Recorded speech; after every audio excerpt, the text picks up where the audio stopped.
Islamabad high court में आज 190 million pound जो केस था उसमें इमरान खान की ज़मानत पर फिर फैसला नहीं हो सका। समाअत मुलतवी हो चुकी है। तहरीक इंसाफ की जो लीडरशिप है, कारकुन है, वो एक बार फिर मायूस दिखाई दे रहे हैं। ये बताइएगा कि कहा जा रहा है कि तारीख पड़ गई है, तो क्या देख रहे हैं आप? जनवरी में लगा है, ये जनवरी में दायर हुई है ना एप्लीकेशन। अभी क्या जून ख़त्म होने वाला है।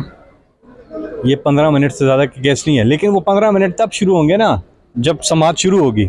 एक बार फिर तारीख। तो ये अलकादर केस में भी बुशरा बीबी और इमरान खान दोनों आराम से, क्योंकि केस में कुछ है नहीं, वो सुरखरू होते हैं, लेकिन केस लग ही नहीं रहा। दूसरी चीज़ ये है कि आप देखिए एक पॉलिटिकल पार्टी के पास क्या ऑप्शंस बचती हैं। पुरअमन एहतजाज जो कि कॉन्स्टिट्यूशन में है ना, और इमरान खान साहब वो कॉल देने लगे हैं। उन्होंने कहा है कि ईरान का जो ये हुआ था, ये मसला पूरा, इसमें इमरान खान साहब ने इसको मौखर कर दिया था 2 हफ्ते के लिए। तो अब वो इमरान खान तारीख का ऐलान करेंगे। ये मुल्क गिर एहतजाज होगा पुरअमन, और इसके लिए बस सब तैयार हैं। हम कारकुन भी तैयार हैं, और सब -1 नहीं हो सकता।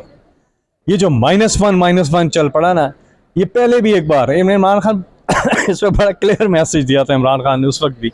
मैं दोबारा बता देता हूँ, तहरीके इंसाफ इमरान खान है और इमरान खान तहरीक इंसाफ है। इमरान खान माइनस नहीं हो रहे, पूरी कौम के लीडर हैं, सबके लीडर हैं इमरान खान। जिस तरह इमरान खान ने इस कौम को कभी मायूस नहीं किया, इंशाल्लाह ये कौम भी इमरान खान को मायूस नहीं करेगी। हम कारकुन तैयार हैं, जैसे इमरान खान तारीख का ऐलान करते हैं तो जाहिर है फिर पुरअमन एहतजाज की तरफ ही जाएंगे, और ये तहरीक चलेगी। ये तब तक पुरअमन एहतजाज होगा जब तक इमरान खान जेल से बाहर नहीं आ जाते।